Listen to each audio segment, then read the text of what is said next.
Welcome students, welcome to my channel. आज हम topic करेंगे टाइप्स ऑफ केमिकल रिएक्शंस। हमारी लास्ट 2 वीडियोस में हम बैलेंसिंग सीख चुके हैं कि how to balance a chemical reaction. तो आज है केमिकल रिएक्शन की टाइप्स। तो केमिकल रिएक्शन की 5 टाइप्स होती हैं: combination reactions, decomposition reactions, displacement, double displacement और रेडॉक्स रिएक्शंस या ऑक्सीडेशन रिडक्शन रिएक्शंस भी बोलते हैं इन्हें। तो ये 5 टाइप्स मेनली हम डिस्कस करेंगे एक एक करके। इसके अलावा जो आपके सिलेबस में दी हुई हैं अलग से एक्सोथर्मिक रिएक्शंस, एंडोथर्मिक रिएक्शंस और प्रेसिपिटेशन रिएक्शंस क्या होती हैं, ये भी इंक्लूड किया गया है। मेनली रिएक्शंस की ये 5 टाइप्स हैं। तो हम एक एक करके इनको करेंगे।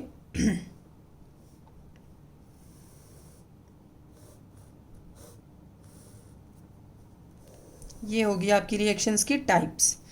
तो सबसे पहले हम लेंगे कॉम्बिनेशन रिएक्शंस। तो स्टूडेंट्स, कॉम्बिनेशन रिएक्शंस कौन सी होती हैं? जैसा कि नाम से लग रहा है, इसके कॉम्बिनेशन रिएक्शंस होती हैं जिसमें कॉम्बिनेशन हो।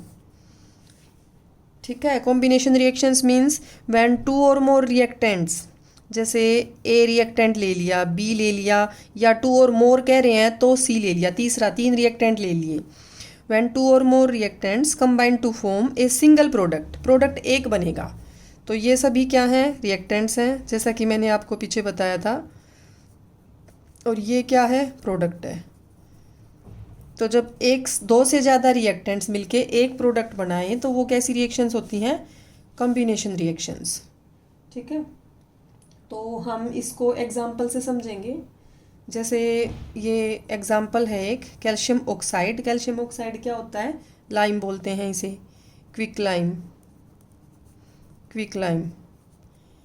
ठीक है, कैल्शियम ऑक्साइड है। कैल्शियम ऑक्साइड की वाटर के साथ रिएक्शन करवा रही है। ये लिक्विड है, कैल्शियम ऑक्साइड सॉलिड फॉर्म में होगा ऑब्वियसली। तो इसकी वाटर के साथ रिएक्शन करवाएंगे तो क्या बन जाता है? स्लेक्ड लाइम बन जाता है, जो कि कैल्शियम हाइड्रोक्साइड है। कैल्शियम हाइड्रोक्साइड का ये फॉर्मूला बनेगा। और ये क्या है? Slaked lime.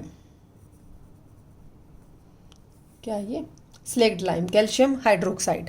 कैल्शियम हाइड्रोक्साइड नाम से भी बोल सकते हो, लेकिन ये इनके कॉमन नेम्स हैं। क्विक लाइम, कैल्शियम ऑक्साइड है, ये साइंटिफिक नेम कैल्शियम ऑक्साइड है, इसका साइंटिफिक नेम है कैल्शियम हाइड्रोक्साइड।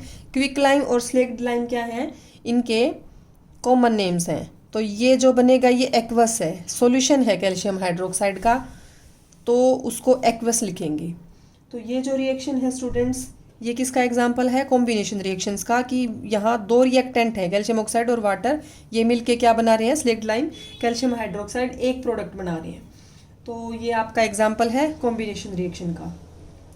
अब इसके बारे में क्वेश्चन आ जाता है अक्सर कि जो ये स्लेक्ड लाइम होता है, कैल्शियम हाइड्रोक्साइड है, इसके सॉल्यूशन को, मतलब इसके एक्वस सॉल्यूशन को यूज़ किया जाता है वाइट वॉशिंग के लिए।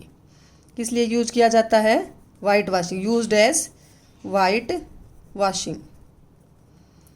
वाइट वॉश जो करते हैं दीवारों पे, सफ़ेदी करते हैं, उसके लिए इसका इस्तेमाल किया जाता है, इसके सॉल्यूशन का, इसके सॉल्यूशन का, स्लेक्ड लाइम के सॉल्यूशन का। ठीक है, तो आपने देखा होगा तो वाइट वॉश करते हैं जब दीवारों पे, तो एक बार तो वो इतनी अच्छी नहीं लगती दीवारें, लेकिन 2-3 दिन के बाद उसमें चमक आ जाती है, शाइन करने लगती है। तो वो किस वजह से है? अब 2-3 दिन बाद ऐसा क्या हो जाएगा, जो ये कैल्शियम हाइड्रोक्साइड है, ये एयर में जो CO2 प्रेजेंट है, कार्बन डाइऑक्साइड एयर में होती है, तो ये उसके साथ रिएक्ट कर जाता है 2-3 दिन बाद। ये गैसियस फॉर्म में है, ये पता ही आपको एक्वस है, इसके साथ रिएक्शन कर जाएगा और कैल्शियम कार्बोनेट बन जाएगा। क्या बन जाएगा? Calcium carbonate. साथ में वाटर भी रिलीज होगा। तो जो ये कैल्शियम कार्बोनेट है स्टूडेंट्स, आपको पता होना चाहिए, मार्बल जो होता है घरों में लगाते हैं, तो मार्बल भी काफ़ी शाइनी होता है, तो मार्बल का भी यही फॉर्मूला है। तो एक तरीके से आप देखिए, ये रिएक्ट करके कैल्शियम कार्बोनेट ही बन जाता है थोड़ा बहुत दीवारों पे। तो इस वजह से, इसकी वजह से शाइन आती है। किसकी वजह से आती है शाइन? कैल्शियम कार्बोनेट की वजह से। इसीलिए 2-3 दिन बाद उसकी फिनिशिंग सी दिखती है, अच्छी सी दिखती है वो। तो ये हो गया एग्जाम्पल कॉम्बिनेशन रिएक्शन का। अब इसके बारे में, ये कैल्शियम कार्बोनेट बनता है, ये ज़रूर ध्यान रखिएगा 2-3 दिन बाद वाइट वॉशिंग के। उसके अलावा हम एक दो एग्जाम्पल और ले सकते हैं स्टूडेंट्स। अब जैसे मैंने पीछे भी बताया था आपको, सिंपल सा एग्जाम्पल है, क्या C+O2 CO2 बनती है। क्या है ये? इसको बोलते हैं बर्निंग ऑफ कोल या कंबशन ऑफ कोल भी कह सकते हैं। ठीक है, तो ये ऑक्सीजन की प्रेजेंस में कंबशन होगा इसका, उस तो क्या बनेगी? CO2 बनेगी। ये भी एक कॉम्बिनेशन रिएक्शन का एग्जाम्पल है। आप अगर लिखना चाहें तो ध्यान दे भी सकते हैं, ये गैसियस, ये गैसियस, ये सॉलिड फॉर्म में है। ठीक है, ऐसे ही सिंपल सी प्रोसेस है जो ये बनता है वाटर, वाटर की फॉर्मेशन H2O, वो भी क्या है, किसका एग्जाम्पल हुई? कॉम्बिनेशन रिएक्शन का एग्जाम्पल होगी, फॉर्मेशन ऑफ वाटर। ठीक है, अब एक बात आपको ध्यान रखनी है, जितनी भी कॉम्बिनेशन रिएक्शंस होंगी, combination reactions are exothermic in nature. कैसी हैं? एक्सोथर्मिक। अब देखिए, ये आ गया, मैंने ऊपर लिखा हुआ था एक्सोथर्मिक रिएक्शन और एंडोथर्मिक रिएक्शन। ये किस बेसिस पे है दोनों रिएक्शन? On basis of heat evolved और एब्जॉर्ब्ड, कि हीट निकल रही है या एब्जॉर्ब हो रही है, उस बेसिस पे बनी हुई है ये दो रिएक्शंस की टाइप्स, दो टाइप्स जो है रिएक्शन की। तो कि हीट रिएक्शन में इवोल्व हो रही है या एब्जॉर्ब हो रही है, उस बेसिस पे बनी है एक्सोथर्मिक और endothermic. Exo as the name indicates, exo means बाहर, जिसमें हीट इवोल्व होगी। कैसी? जिसमें हीट इवोल्व होगी, निकलेगी हीट। और एंडोथर्मिक रिएक्शंस होती हैं जिसमें हीट एब्जॉर्ब होगी, वो हम डिकम्पोजिशन रिएक्शंस के साथ करेंगे। तो अभी हम पढ़ रहे हैं कॉम्बिनेशन रिएक्शंस। तो कॉम्बिनेशन रिएक्शंस ज़्यादातर कैसी होती हैं? Exothermic in nature. कैसी होती हैं? Exothermic in nature. इनमें हीट निकलती है। आप देखो, कार्बन जब जलता है ऑक्सीजन की प्रेजेंस में तो बहुत सारी साथ में क्या निकलेगी? हीट निकलेगी। ये भी जब बनेगा तो बहुत सारी क्या निकलेगी? हीट निकलेगी, वाटर के बनने के टाइम पे भी। तो प्लस करके राइट हैंड साइड, प्रोडक्ट वाली साइड आप हीट लिखो इसमें। ठीक है, इधर हीट लिखोगे तो मतलब वो हीट ऐड हो रही है प्रोडक्ट बनने के लिए, इधर हीट लिखोगे तो वो हीट रिलीज हो रही है। एक्सोथर्मिक रिएक्शंस में ऐसा लिखा जाता है, राइट हैंड साइड, प्रोडक्ट की साइड हीट लिखते हैं, मीन्स हीट रिलीज हो रही है। मैंने आपको बताया था जैसे लकड़ी जलती है जिसमें क्या होता है? कार्बन ही होता है कहीं ना कहीं, तो उसमें भी बहुत सारी क्या होती है? हीट रिलीज होती है। तो एक्सोथर्मिक रिएक्शंस के एग्जाम्पल हैं ये सारे। ठीक है, या फिर आप सिंपल नेचुरल गैस का एग्जाम्पल ले सकते हो। नेचुरल गैस, मीथेन, LPG, वो भी कार्बन कंपाउंड है, वो भी बर्न हो रही है तो हीट निकल रही है। तो ऐसा कोई भी एग्जाम्पल आप ले लो। ये क्या ले लिया आपने? मीथेन ले ली। ऑक्सीजन की प्रेजेंस में ये भी बर्न करेगी तो क्या निकलेगी? बहुत सारी हीट निकलेगी। क्या निकलेगी? हीट निकलेगी। क्लियर हो गया? उसके बाद जैसे एक क्वेश्चन पूछते हैं, आपका एक्सरसाइज में भी दिया हुआ है कि जो ग्लूकोज है, ग्लूकोज होता है C6H12O6, फॉर्मूला है ये ग्लूकोज का। किस चीज़ का? ग्लूकोज का। और ग्लूकोज कहाँ मिलता है? कार्बोहाइड्रेट्स, आपने पढ़े होंगे, न्यूट्रिएंट्स होते हैं। न्यूट्रिएंट जो हैं, कार्बोहाइड्रेट, प्रोटीन, विटामिन्स, ये सभी हैं फूड न्यूट्रिएंट्स, बैलेंस डाइट को जो बनाते हैं। तो कार्बोहाइड्रेट होता है ग्लूकोज एक। तो ग्लूकोज मिलता है आपके कार्बोहाइड्रेट्स में। तो जैसे हम सांस लेते हैं तो वो ऑक्सीजन क्या करती है? इसको बर्न करेगी। मैंने बताया था ऑक्सीजन दूसरी चीज़ को जलाती है, कंबशन करेगी ग्लूकोज का। तो इसका जैसे ही कंबशन होगा तो क्या निकलेगा इससे? इससे निकलेगी CO2 और वाटर, और साथ में लार्ज अमाउंट ऑफ हीट। क्या निकलेगी? CO2, वाटर और large amount of heat. Heat कह लो, या यहाँ पे हीट टर्म यूज़ नहीं करेंगे, एनर्जी टर्म यूज़ करते हैं। क्या टर्म यूज़ करते हैं? Energy is correct then comparative to heat. ठीक है, तो हम ये प्रोसेस जो है, this process is called as respiration. क्या बोलेंगे इसे? रेस्पिरेशन। ठीक है, सांस लेने की जो प्रक्रिया है। अब रेस्पिरेशन जो है डिटेल में करेंगे हम, आपका लाइफ प्रोसेस का जो चैप्टर आएगा बायो में। लेकिन उससे पहले यहाँ इतना ज़रूर ध्यान रखिएगा कि जो रेस्पिरेशन है दैट इज़ एक्सोथर्मिक रिएक्शन। क्या है? ये एक्सोथर्मिक रिएक्शन है एक, ये भी एक्सोथर्मिक में पढ़ी हमने, ये भी एक्सोथर्मिक में पढ़ी है। ये मीथेन वाली होगी एक्सोथर्मिक में, और एक ये होगी रेस्पिरेशन वाली।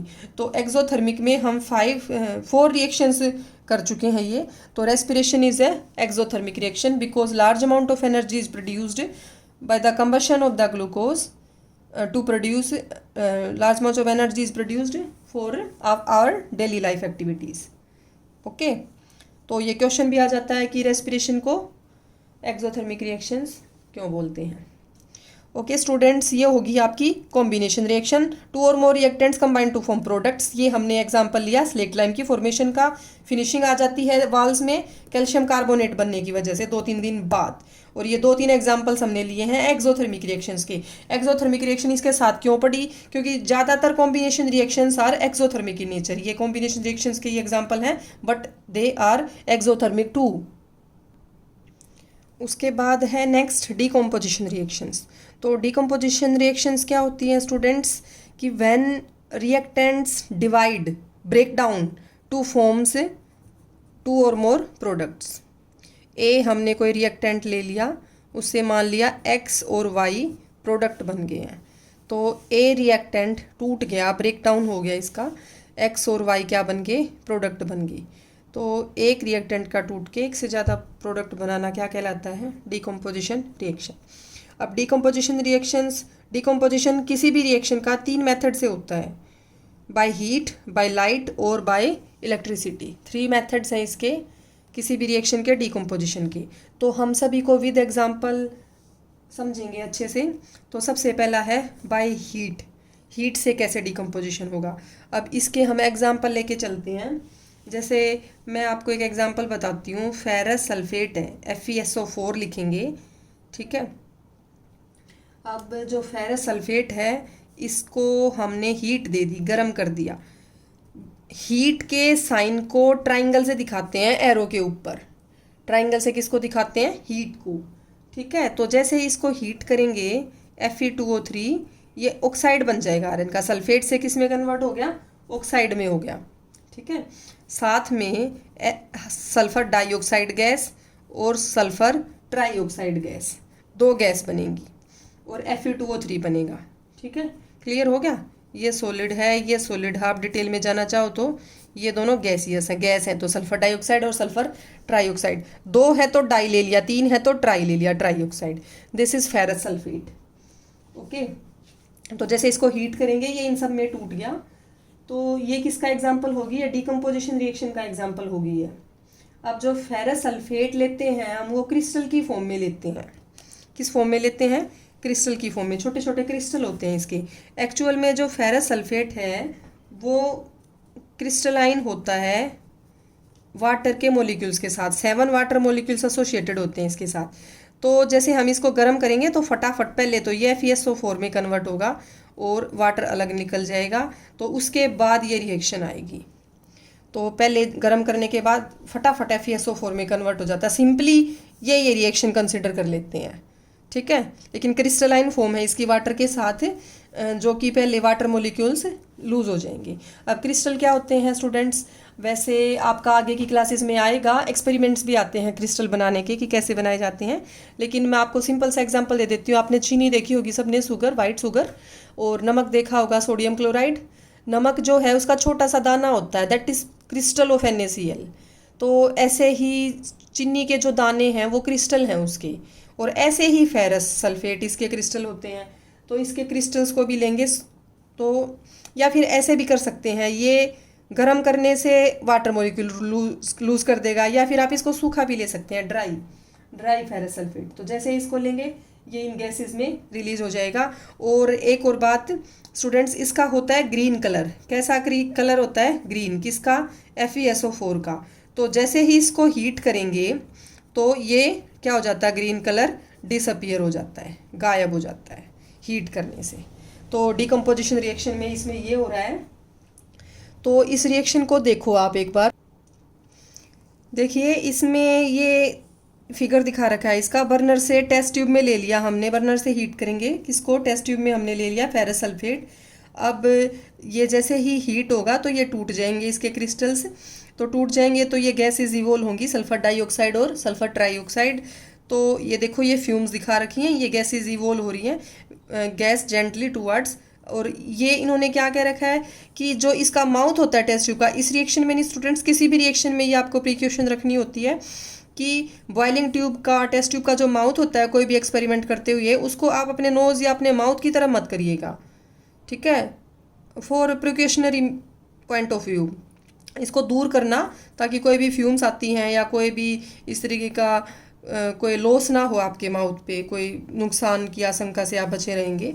तो ये किसका एग्जाम्पल हो गया, डिकम्पोजिशन रिएक्शन का। ये हो गया आपका फर्स्ट एग्जाम्पल। उसके बाद एक और एग्जाम्पल लेते हैं हम। कैल्शियम कार्बोनेट जो है मार्बल, जिसे मैंने बताया था, जो दीवारों पे बन जाता है कार्बन डाइऑक्साइड के साथ रिएक्शन करके, it is also called limestone. क्या बोलते हैं इसे, लाइमस्टोन भी बोलते हैं। इसको भी अगर हम गर्म करेंगे तो कैल्शियम ऑक्साइड बन जाएगा और CO2 गैस अलग से रिलीज हो जाएगी। ये कैल्शियम ऑक्साइड क्या है, क्विक लाइम, जिससे हमने पीछे रिएक्शन स्टार्ट करी थी, स्लेक्ड लाइम बनाया था इससे। यह भी किसका एग्जाम्पल है, डिकम्पोजिशन रिएक्शन का एग्जाम्पल है, ठीक है। उसके बाद एक और आपकी बुक में दे रखा है, तो मैं बता देती हूँ कि जो लेड नाइट्रेट होता है PbNO3 का ट्वाइस। अब ये ज़रूर ध्यान रखना, मैंने आपको पीछे भी बताया होगा फॉर्मूले कैसे बनते हैं, कंफ्यूज नहीं होना है इसमें। तो इसको जैसे ही हम हीट करेंगे तो इसमें लेड का ऑक्साइड बन गया और साथ में गैसेस निकल जाती हैं। कौन कौन सी गैसेस निकल जाती हैं, नाइट्रोजन डाइऑक्साइड और ऑक्सीजन, ये दो गैस निकल जाएंगी। तो इसका भी क्या हो गया, डिकम्पोजिशन हो गया लेड नाइट्रेट का। अब यहाँ पे भी कैसे पता चलेगा, इसकी भी फ्यूम्स निकलेंगी, ब्राउन कलर की फ्यूम्स आती हैं इसकी। ये भी ऐसे ही पीछे की रिएक्शंस की तरह निकलती हुई फ्यूम्स दिखाई देंगी टेस्ट ट्यूब में से। उसी तरीके से टेस्ट ट्यूब में ये डाल के लेड नाइट्रेट, क्या है ये, लेड नाइट्रेट, और इसको हीट करेंगे आप बर्नर से तो ये बन जाएंगे कंपाउंड्स। आप इन रिएक्शंस को बैलेंस कर सकते हैं। अब जैसे इसको बैलेंस करते हैं तो इधर 2 नाइट्रोजन, ऑक्सीजन 6 हैं, तो ऑक्सीजन इधर 2 4 5 हैं इस तरफ, ठीक है। तो इसको कर दो 2, तो इधर लेड 2 हो गए तो इधर लेड 2 कर दो। उसके बाद लेड 2 हो गए, नाइट्रोजन हो गए इधर 2 और 2 4 नाइट्रोजन होगी, तो इस नाइट्रोजन के आगे 4 लगा दो। इस तरीके से आपकी ये क्या होगी है, ये बैलेंस होगी है। काउंट कर लीजिएगा अच्छे से आप, ठीक है स्टूडेंट्स। तो ये थी आपकी डिकम्पोजिशन रिएक्शन बाय हीट, कि हीट से डिकम्पोजिशन किया है, किससे किया है, हीट से। उसके बाद आता है डिकम्पोजिशन बाय लाइट। अब डिकम्पोजिशन बाय लाइट की हम बात करते हैं तो इसमें यहाँ ले लेते हैं इसको। तो लाइट से जो डिकम्पोजिशन होता है उसके सिंपल से एग्जाम्पल हैं सिल्वर क्लोराइड और सिल्वर ब्रोमाइड, AgBr और AgCl। अब इसको जैसे ही हमने सनलाइट दी, इसको भी हमने सेम सनलाइट दी, तो सिल्वर अलग हो जाएगी और क्लोरीन गैस अलग निकल जाएगी। Same in this case bromine gas release हो जाएगी, ठीक है। तो ये कैसे पता चलेगा, सनलाइट में भी अगर आप किसी बाउल में, किसी चाइना डिश में डाल के आप रख दोगे ना इसको AgCl को, और ऊपर से क्या गिर रही है, सनलाइट गिर रही है, तो आप सिंपली इसी में ऑब्जर्व कर लेंगे कि एक जो है वाइट कलर का पाउडर इकट्ठा हो जाता है। क्या है, सॉरी, वाइट कलर का ये पहले है, ये ग्रे कलर का पाउडर इकट्ठा हो जाएगा। वाइट कलर का ऑलरेडी होता है, AgCl होता है वाइट कलर का, लेकिन सनलाइट के बाद ये बन जाएगा ग्रे कलर का, क्योंकि ये निकल जाएगी इसमें से क्लोरीन, ठीक है। तो ये किसका एग्जाम्पल हो गया आपका, लाइट से डिकम्पोजिशन कैसे होगा। उसके बाद नेक्स्ट है इलेक्ट्रिसिटी से डिकम्पोजिशन कैसे होगा। अब मैंने पीछे बताया था कि केमिकल रिएक्शंस को रिवर्स नहीं कर सकते, लेकिन sometimes with the help of electricity या और कोई स्पेशल टेक्निक्स किसी रिएक्शन को रिवर्स किया जा सकता है। जैसे हम यहाँ ले रहे हैं H2O की फॉर्मेशन की है आपने, तो H2O को रिवर्स भी कर सकते हैं इलेक्ट्रिसिटी की हेल्प से। किसकी हेल्प से, इलेक्ट्रिसिटी की हेल्प से। अब इसमें ये हाइड्रोजन गैस अलग निकल जाएगी, ऑक्सीजन गैस अलग निकल जाएगी। तो ये किसका डिकम्पोजिशन हो गया, किसका डिकम्पोजिशन हो गया, ये वाटर का, वाटर डिकम्पोज हो गया, ये बैलेंस होगी ये रिएक्शन। आप 2 2 लगा दोगे तो इलेक्ट्रिसिटी की हेल्प से किसको बैलेंस कर रहे हैं यहाँ पे, सॉरी, इलेक्ट्रिसिटी की हेल्प से किसको ब्रेक डाउन कर रहे हैं, वाटर को ब्रेक डाउन कर रहे हैं। अब जो ये इलेक्ट्रोलिसिस होता है ये कैसे होता है इसको समझेंगे। ये देखिए यहाँ पे एक मग लिया हुआ है, या आप बीकर ले सकते हैं। तो उसमें क्या किया, मग में 2 छेद कर दिए और ये जो 2 पोर्स बना दिए, इसमें होल्स बना दिए। तो इन होल्स में से आप 2 रोड घुसाएंगे कार्बन की, 2 कार्बन की रोड डाल दी, ये जो दिखा रखी है ये ग्रेफाइट रोड इन्होंने लिखा हुआ है। ग्रेफाइट कार्बन का ही एक कंपाउंड है, हम कार्बन कंपाउंड चैप्टर में करेंगे, कार्बन से ही बना होता है। ग्रेफाइट की जो 2 रोड घुसा दी है यहाँ तक ऐसे, ठीक है। उसके बाद उन पे 2 टेस्ट ट्यूब रख दी उल्टी करके, क्या रख दी, 2 टेस्ट ट्यूब उल्टी करके रख दी। और इन दोनों ग्रेफाइट की रोड्स को, कार्बन की रोड्स को बैटरी से जोड़ दिया। 6 वोल्ट की बैटरी ले लेंगे और प्लस और माइनस इसके 2 जो हो गए सिरे हो गए हैं, तो एनोड और कैथोड बना देंगे इन्हें। क्या बना दिया, एनोड कैथोड। ये आगे जाके आ जाएगा स्टूडेंट्स, आगे क्लासेस में भी आ जाएगा, आपकी बड़ी क्लासेस में इलेक्ट्रोलिसिस अच्छे से आता है। उसमें तो +2 में है शायद, इलेक्ट्रोलिसिस का आपका चैप्टर है पूरा एक इलेक्ट्रोलाइसिस का। तो एनोड कैथोड बना देंगे, 6 वोल्ट बैटरी से जोड़ दिया। तो हम क्या देखेंगे, यहाँ डाल दिया पानी, वाटर डाल दिया तो थोड़ा सा उसमें सल्फ्यूरिक एसिड भी मिला देते हैं। कई बार सल्फ्यूरिक एसिड मिला दोगे तो ये रिएक्शन थोड़ा फास्ट हो जाएगी, वाटर का ब्रेक डाउन जल्दी हो जाएगा। क्या कर रहे हैं हम स्टूडेंट्स, यहाँ पे इलेक्ट्रोलाइसिस वो वाटर कर रहे हैं, वाटर को ब्रेक डाउन कर रहे हैं, डिकम्पोजिशन रिएक्शन कर रहे हैं वाटर की। तो ये जो 2 टेस्ट ट्यूब ली हमने, आप अच्छे से देख रहे हैं, इनमें बबल्स आते हुए दिखाई देंगे, बुलबुले बन रहे हैं। तो ये जो बबल्स आ गए तो मतलब कोई गैस इवोल्व हो रही है। तो गैस इवोल्व हो रही है तो ये इन टेस्ट ट्यूब के ऊपरी पोर्शन में, ऊपर वाले पोर्शन में कलेक्ट हो गई। एक में आप देख रहे हैं कम गैस इकट्ठी हुई है, एक में आप देख रहे हैं ज़्यादा गैस इकट्ठी हुई है। तो कई बार ये क्वेश्चन पूछ लेते हैं कि ज़्यादा गैस कौन सी है और कैसे पता लगेगा कि ज़्यादा वाली ये है। तो देखो यहाँ दिखाया भी हुआ ने हाइड्रोजन और ऑक्सीजन। तो इस तरीके से सेटअप किया जाता है किसका, इलेक्ट्रोलाइसिस का, वाटर का, कि वाटर को कैसे ब्रेक डाउन। अब यहाँ पे देखिए, जैसा मैं आपको रिएक्शन में मैंने बताया है कि इसको बैलेंस कर देंगे अगर रिएक्शन को, वाटर की रिएक्शन को, तो आप देख रहे हैं कि हाइड्रोजन के तो कितने एटम्स हैं, यहाँ 4 हैं और ऑक्सीजन के हैं 2। तो हाइड्रोजन इससे डबल है, आप रिएक्शन से ही अंदाजा लगा सकते हैं। तो डबल हाइड्रोजन है, तो जो ज़्यादा वाली है टेस्ट ट्यूब में गैस वो कौन सी होगी, हाइड्रोजन होगी, और कम वाली होगी ऑक्सीजन। उसके अलावा एक और मेथड है आपका ये फाइंड आउट करने का। मैंने आपको बताया था कि ऑक्सीजन वो गैस है विच हेल्प्स इन कंबशन। क्या करती है ये, हेल्प्स इन कंबशन, बर्निंग में ये हेल्प करती है। कोई चीज़ जल रही हो तो उसकी ज्वाला को बढ़ाएगी, क्या करेगी, उसकी फ्लेम्स जो हैं उसकी फ्लेम्स बढ़ जाएगी, ज़्यादा जलने लगेगी कोई चीज़। और जो हाइड्रोजन है वो खुद जलती है, ठीक है, इट्स सेल्फ बर्निंग होती है इसकी। ऑक्सीजन खुद नहीं जलती, ये दूसरी चीज़ को जलाती है, हाइड्रोजन खुद जलती है। तो अगर आप कोई जलती हुई मोमबत्ती ले जाएं, इनके दोनों टेस्ट ट्यूब के पास ले जाएं, तो हाइड्रोजन जिस टेस्ट ट्यूब में होगी वो एक खुद टेस्ट ट्यूब जलने लग जाएगी, एक पॉप साउंड आएगी। कैसी साउंड, पॉप साउंड के साथ वो टेस्ट ट्यूब पूरी जलने लग जाएगी। और जिस टेस्ट ट्यूब में ऑक्सीजन होगी उसके पास आप अगर एक कैंडल लेके जाएंगे तो वो कैंडल की फ्लेम बढ़ जाएगी। क्या होगा उस केस में, कैंडल की फ्लेम बढ़ जाएगी। तो दिस इज़, जिसमें कैंडल की फ्लेम बढ़ी है, दिस इज़ ऑक्सीजन गैस। और जो ज़्यादा वाली है वो कौन सी है, हाइड्रोजन गैस। इस तरीके से भी पता लगा सकते हैं। और सिंपल मैंने रिएक्शन की हेल्प से भी बताया कि डबल बन रही है ऑलरेडी, आप यहीं से आइडिया लगा रहे हैं। तो ये होगी हाइड्रोजन और ऑक्सीजन, ये हो गया इलेक्ट्रोलाइसिस।